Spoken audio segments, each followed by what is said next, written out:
정부가 사상 초유의 온라인 개학을 결정하면서 전국 초중고등학교가 온라인 수업 준비에 분주합니다. 스마트 기기 보급률이 낮은 농촌 지역에서는 기기 확보에 비상이 걸렸습니다.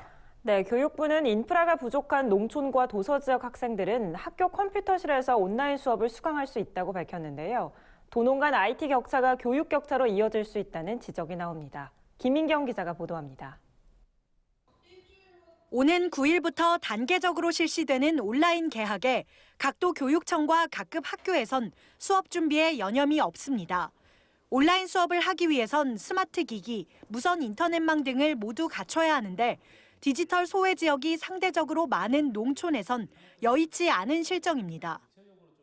가장 큰 문제는 농촌과 도시의 정보통신기술 격차입니다. 과학기술정보통신부에 따르면 지난해 전체 가구의 71.7%가 컴퓨터나 노트북, 태블릿 PC 등을 보유한 것으로 집계됐습니다. 그러나 대도시가 아닌 전남, 경남, 강원 등 농촌 지역의 스마트 기기 보유율은 50%대에 불과했습니다. 지역별 인터넷 이용률도 대도시와 도단위 간 차이가 큽니다.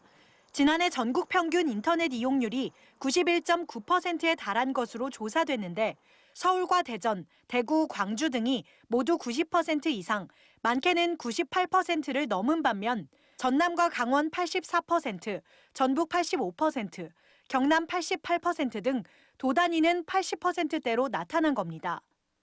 해당 지역에선 부랴부랴 학생별 기기 확보에 나섰습니다.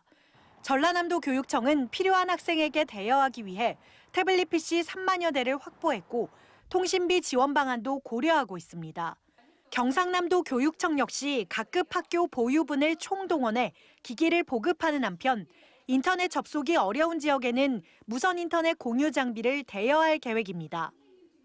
학교의 기기가 부족한 경우에는 교육청에서 따로 구입을 해서 지급을 하려고 계획 중입니다. 인터넷 환경이 준비가 되어 있지 않은 학생들에게는 간이형 인터넷 무선 공유기인 에그를 지급해서 무제한 용량으로 지급할 계획에 있습니다.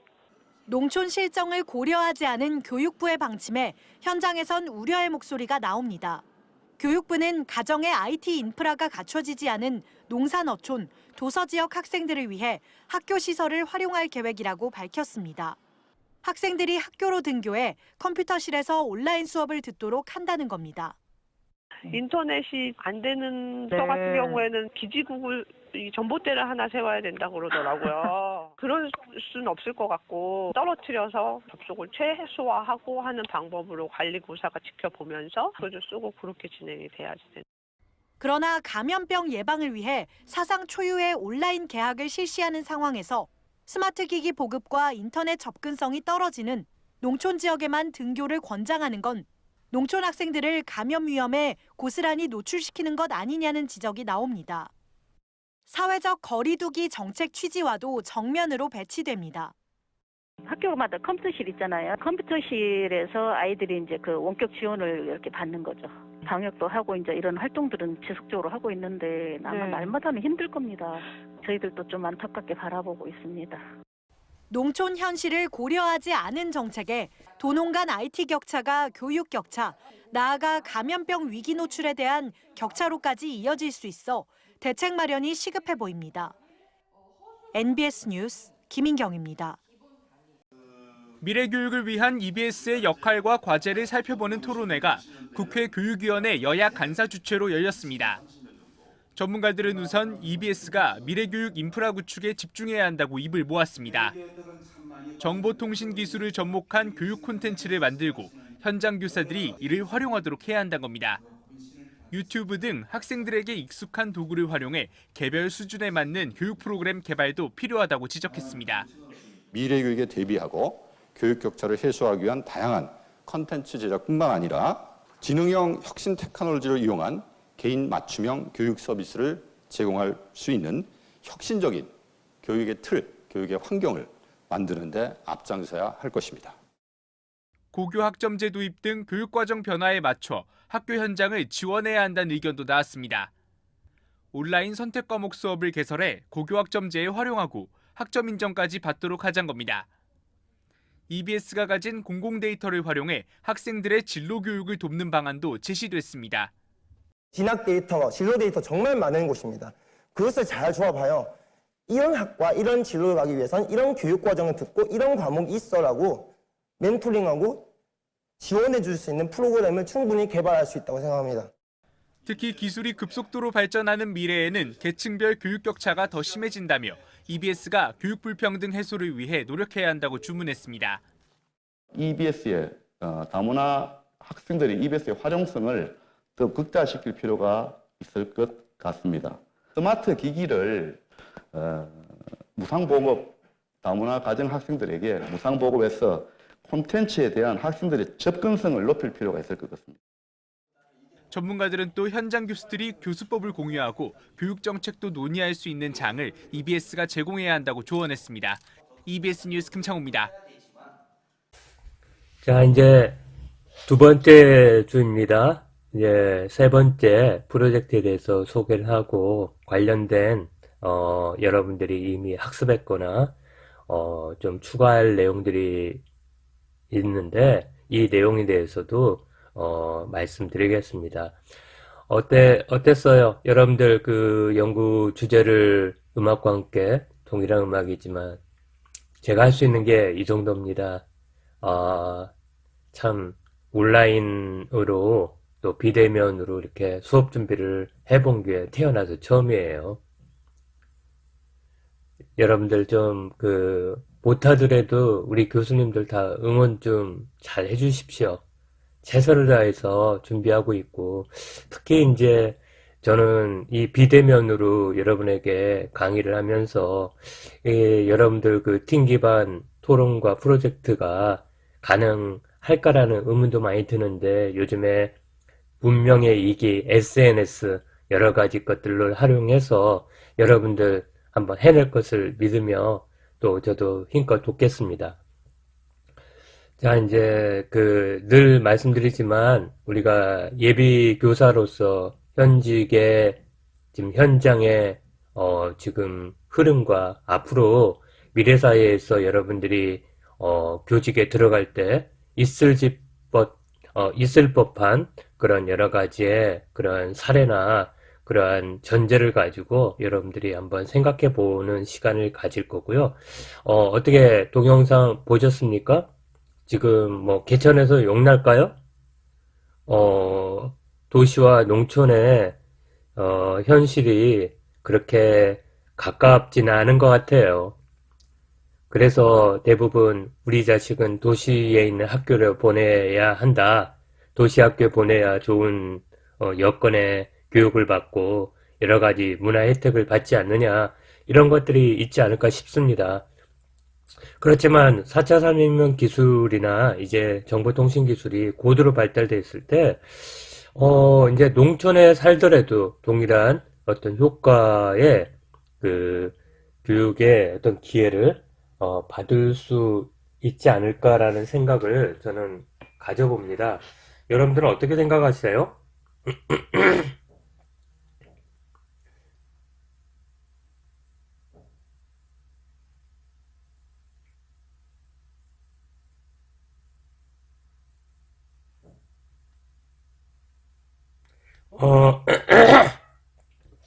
자, 여러분들 아무튼 지금 이제 보신 동영상들처럼 한번 살펴보도록 하겠습니다. 이번 주제는요, 농어촌은 도시에 비해 삶의 질은 낮고 교육의 여건, 과정, 결과도 평등하지 못한 편입니다.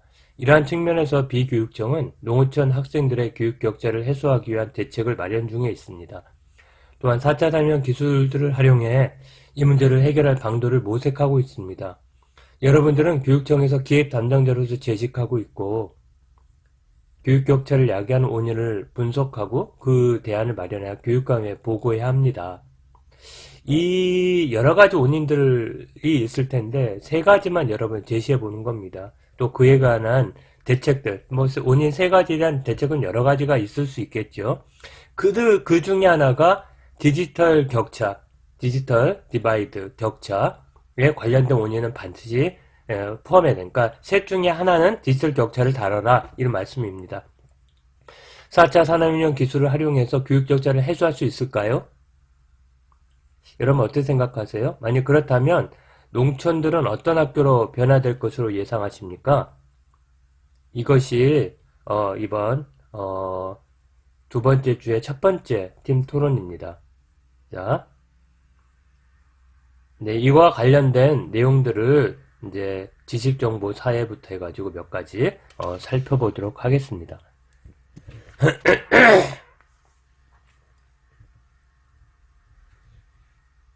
죄송합니다. 목이 너무 아프네요. 그래서 지금 뭐 컬컬대고 여러분 앞에 섰는데요. 그래도 이제 좀 몇 가지 설명을 좀 드리면서 여러분들 이번 프로젝트를 잘 준비할 수 있도록 몇 가지 좀 아이디어를 좀 드릴까 합니다. 아이디어가 아니고요.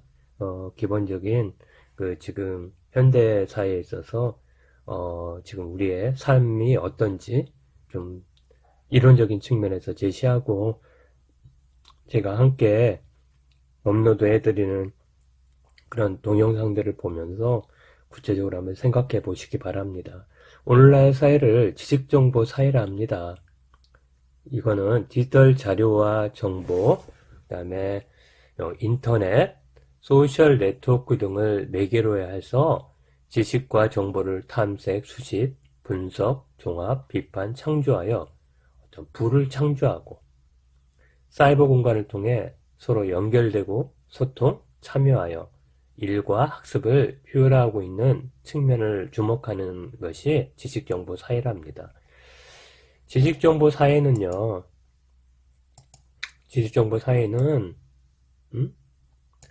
여러 미래학자들에 의해서 제시가 되었는데 대표적으로 에빈 토플러가 될 수 있습니다. 에빈 토플러. 제 3회 물결에서 이렇게 얘기했어요. 지식과 정보와 지식이 대량 생산되고 유통, 이동 및 소비되는 사회를 갖다가 지식정보 사회라고 그랬어요. 토플러는 이제 프로슈머를 얘기했거든요. 프로슈머는 뭐냐면 생산자인 동시에 소비자입니다. 그러니까 우리가 어떻게 보면 교사가 어떤 컨텐츠를 만들기 위해서 유튜브나 여러 가지 동영상에서 저작권의 문제에 시비가 없는 것들을 다운로드 받을 때 이거는 하나의 지금 소비자죠. 그러면서 동시에 어떠한 컨텐츠를 만들어서 다시 유튜브에 게시를 했어요. 그러면 그게 생산자가 되는 겁니다. 그래서 그런 사람을 프로슈머라고 했어요. 지식정보는 인터넷, 소셜미디어는 뭐 네이버 이런 거죠. 그 다음에 소셜 네트워크는 카톡을 통해 사람들이 서로 연결, 소통하고 정보, 상품과 지적 자본 등이 이동되는 요즘에 뭐 카카오페이나 뭐 여러 가지 측면에서 각종 뭐 선물하기 이런 것들이 많이 이렇게 문자로 날라와요. 그러면 거기에 해서 괜찮은 것들은 이렇게 구매하고 하는데 또 뭐 이렇게 생일 되면 커피 같은 걸 이렇게 카카오페이를 통해서 이렇게 보내기도 하는데 굉장히 유용한 것 같아요. 예. 이런 게 지식정보 사회입니다. 지식정보 사회는 인터넷과 SNS를 통해 집단지성이 활발한 사회입니다. 집단지성이 여러분들 다른 얘기로 하면 이게 지금 K서클처럼 이러한 학습 동아리를 의미합니다. 이런 거 여러분 단톡방에서 지금 우리 밴드에서 집단지성 경험해 보셨죠? 애들 선거 문제를 통해서 어땠어요? 이렇게 같은 게시판이나 그런 블로그나 이런 밴드 같은 걸로 해서 여러 생각들을 함께 이렇게 공유하면서 이렇게 지식이 확장되잖아요. 이런 걸 온라인 상에서의 공동체 활동을 해서 집단지성이라 합니다. 지식정보 사회는 프라이버시와 잊혀질 권리, 사이버 일탈, 정보 격차, 인터넷 중독, 그 다음에 디지털 감시, SNS 감옥 등 부작용도 발생하고 있습니다. 특히 요즘에 N번방 이런 것들을 이렇게 무작위로 이렇게 돈을 주고 사거나 또 무작위로 파서 내가 감추고 싶은 그런 비밀들을 이렇게 사람들은 노출되고 그럴 때 어떻게 합니까? 잊혀질 권리가 되게 중요시하게 있는 사회가 됩니다. 자, 집단지성이라고 얘기했는데요. 집단지성은 내비가 주창한 것이고, 내비, 사이버 공간을 통한 지식과 정보의 자유로운 분배와 상호작용 교환을 통해서 공동의 사회적 문제를 해결해 나가는 집단 능력이라고 보았습니다. 집단지성은 사이버 공간을 통해 다수의 객체가 집단들이 서로 협력하고 아이디어와 정보를 공유 및 생산하는 공동체, 대화, 토론 등의 현실 문제를 해결하는 공동체라는 특징을 갖고 있습니다. 집단지성은요, 동조현상이라는 그런 역기능이 또 갖기도 해요. 동조현상은요, 솔로몬 애쉬의 실험에서 제시된 건데요. 대부분의 사람들이 A라는 음식을 선택하면 B라는 선택을 하려고 하는 사람들도 마음을 바꿔서 A를 선택하는 거예요.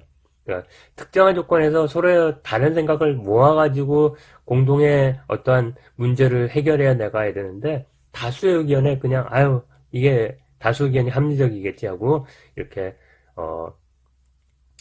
이렇게 동조해버리는 그런 부분에 있어서 개인의 자율성 및 창의성을 감수할 수 없습니다. 특히 여러분들 이제 팀 기반 토론을 할 때도 마찬가지예요.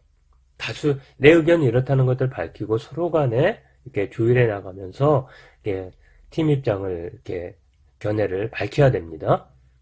집단지성은 특정 주제에 대한 자료와 정보를 공유하여 누구나 열람할 수 있는 게시판. 우리 밴드도 게시판 역할을 하나요? 같은 공유형이겠죠?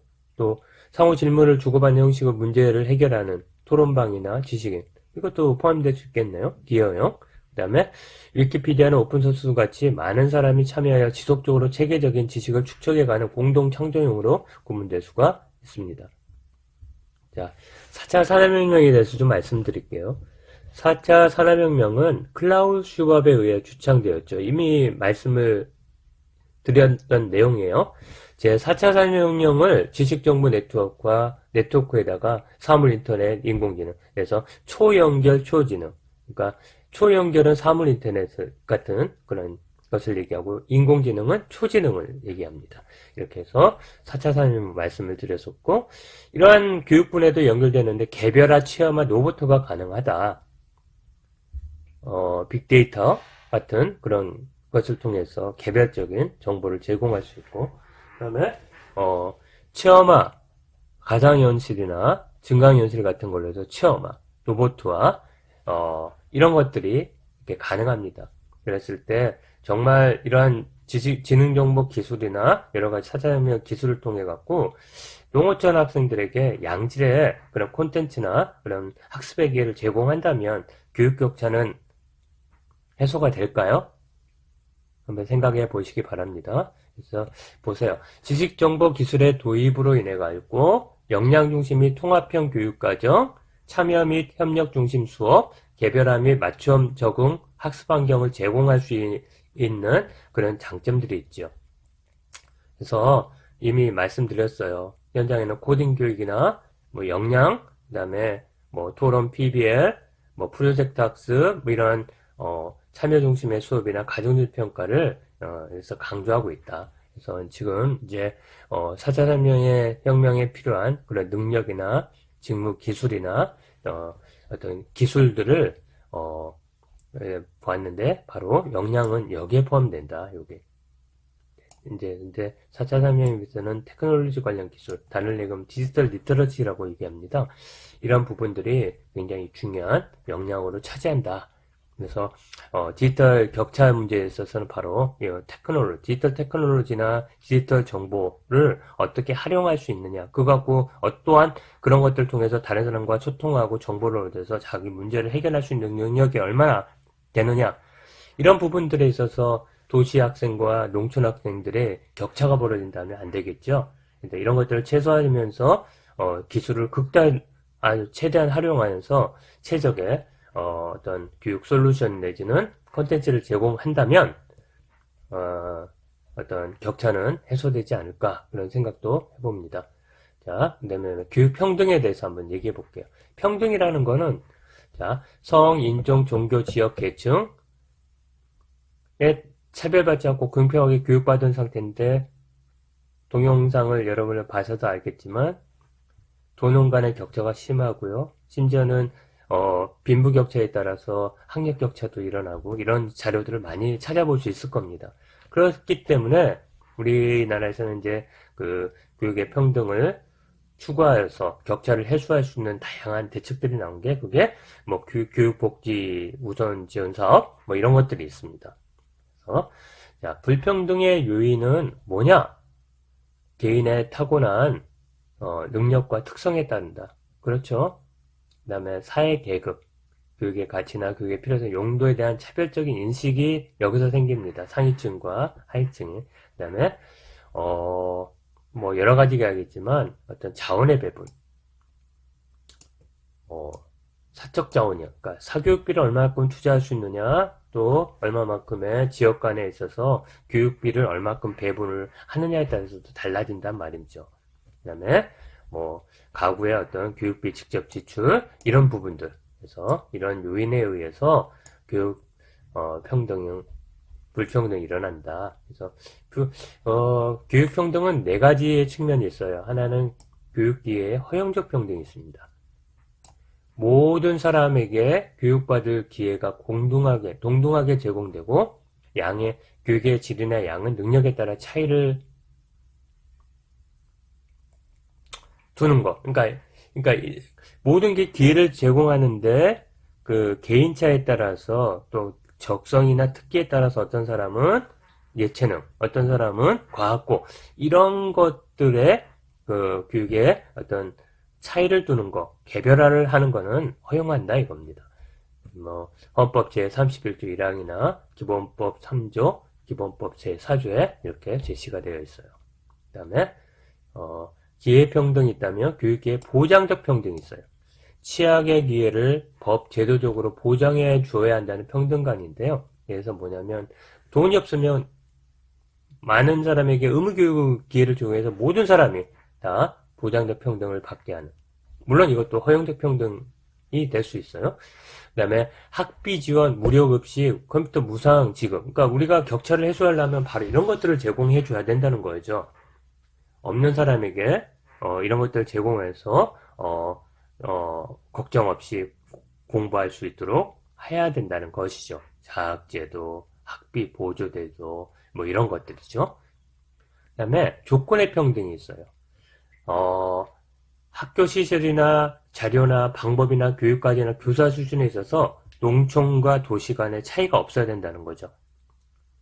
뭐 임용고사의 보고서 또 정규 4년제의 사범교육을 받은 교사들이기 때문에 능력의 차이는 없죠. 그러나 콜메 보고서를 알고 계시죠? 뭐 교육의 과정 또 뭐 그런 부분보다 하나의 여건, 가정 또 지역사회, 경제사회적인 여건에 따라서 학력이 차이 난다는 게 콜메 보고서 아니에요? 그래서 학교시나 자료나 방법이나 교육과정이나 이게 일단 평등간을 의미합니다.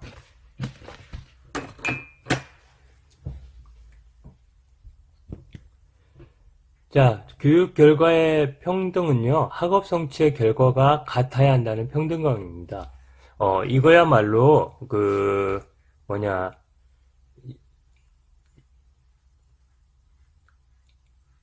국민에게 있어서 기초적인 학력은 제공한다. 그래서 기초학력까지는 모두가 다 도달해야 된다라고 보는 그런 관점이고요. 그래서 이제 어떻게 보면 평등에 있어서 이제 여러분들 학업 성취 성취 기준제 있잖아요. 그래서 일단 학업에 있어서 A, B 이렇게 해서 적어도 C등급 이상은 학생들이 다 도달해야 된다. 이렇게 해서 결과의 평등은 절대 평가관을 의미합니다. 그래서 보상적 교육 정책들이에요. 보상 교육을 제공해야 된다는 거예요. 그래서 뭐 예를 들면 뭐 복지 투자 우선 사업이나 농어촌 지원 사업 이런 것들이 다 어떻게 보면 결과 평등을 위한 하나의 제공되는 그런 사업이라고 볼 수 있겠습니다. 자, 그래서 이제 교육 소외계층에 대한 지원 부분에 있어서 교육복지 우선 지원 사업은요, 교육 문화적 여건이 상대적으로 열악한 도시지역 소소득층 또 농어촌 학생들을 대상으로 다차원적인 학습, 문화체험, 심리, 심성, 복지 그런 여러 가지 그런 지원들을 통해서 교육 기회를 보장하고 교육 격차를 해소하기 위해 실시된 사업인데요. 이런 보면 1차 집단이 있어요. 기초생활 보장 수급자, 법정, 한부모 가정, 차상위 계층 뭐 이런 것들이죠. 다문화 가정, 세터민 가정, 그다음에 어떤 거예요? 2차 집단에 있어서는 담임교사가 추천한 저소득 가정 아동 뭐 이런 집단을 분류해서 학습, 교육지원과 연계된 기초학습력을 확보하고 학습 교전을 예방하는 프로그램을 제공하고요. 문화체험, 교실 중심의 교육에서 벗어나 현장 체험의 중심으로 제공함으로써 다양한 문화체험을 한번 생각해 보세요. 뮤지컬에 대해서 경험이 없는 학생들에게 뮤지컬을 가르치면 바로 그 수업 결손이 일어나겠죠. 바로 이런 거예요. 이게 바로 브루데가 얘기했던 문화자본입니다. 그래서 이러한 우리나라에 있어서 교육의 어떤 내용이나 또 여러 가지 교과서의 어떤 내용들을 보면 대부분 중상층 이상의 을 표준으로 하거든요. 그랬을 때 봐봐요. 하위층에 있는 학생들의 어떤 여러 가지의 문화적 경험, 또 여러 가지 사회적인 그런 여러 가지 어떤 경험들을 토대로 해서 따라갈 수가 없습니다. 그 자체가. 심리직성, 자아 개념이나 여러 가지의 성장 과정에서 심리적인 문제를 치유해 주는 거. 동기가 좀 저하된 애들, 또 학습 전략이 부족한 애들 보면, 아무래도 소외계층이 많을 수 있어요. 그래서 복지나 지원을 제공한다. 그래서 이제 마지막으로 여러분들 문화실조와 보상교육에 대해서 얘기해 볼 거예요. 개인이 소속된 사회의 어떤 가치관이 규정하고 인간의 바람직한 발달을 도모하는데 문화환경이 굉장히 중요합니다. 문화환경에는 언어, 예술, 여러 가지 인쇄물, 컴퓨터, 통신 매체들이 될 수 있겠죠. 이런 것들을 잘 제공해 줘야 돼요. 또 실질적으로 이러한 양질의 콘텐츠를 제공해 주면 될 수 있어요. 그러나 뭐 어떻게 돼요? 농어촌에서 태블릿 PC가 없거나 또 구매하기가 어렵거나 또 와이파이가 잘 안 터지거나 뭐 이런다면 접근성이 낮아지겠죠. 이렇게 빈민계층에 있어서 이러한 언어 능력이거나 일반 지능이 저하되는 이런 부분들이 문화 결핍 현상이라고 합니다. 그래서 빈곤까지 초래를 합니다. 그렇기 때문에 이런 문화실조에서 벗어날 수 있도록 문화환경을 개선해주고 다양한 체험활동을 제공해주고 이런 보상교육을 하는 게 바로 이런 보상교육이라고 볼 수 있는 겁니다. 자, 팀 토론 안내입니다. 팀별 토론 시간을 정하고 팀 토론하고 그 다음에 종합하고 가급적이면 파워포인트로 만든다. 그러나 뭐 꼭 그렇지 않은 여건이 안 된다면 다른 것도 괜찮습니다만 여러분들 이제 수업에서 여러분들 하나의 그 파워포인트를 만들고 이렇게 지금처럼 동영상으로 이렇게 소개하면서 몇 조는 이런 게 특징인 것 같아요. 좀 이런 것들을 좀 더 고민해보면 좋겠어요 하고 이렇게 피드백을 주면서 이렇게 동영상을 만들어서 함께 좀 공유해 보려고 해서 그랬습니다. 토론밴드 댓글로 파일을 업로드 시켜 주십시오. 그 다음에 제출 일시는 5월 13일 12시까지입니다. 네.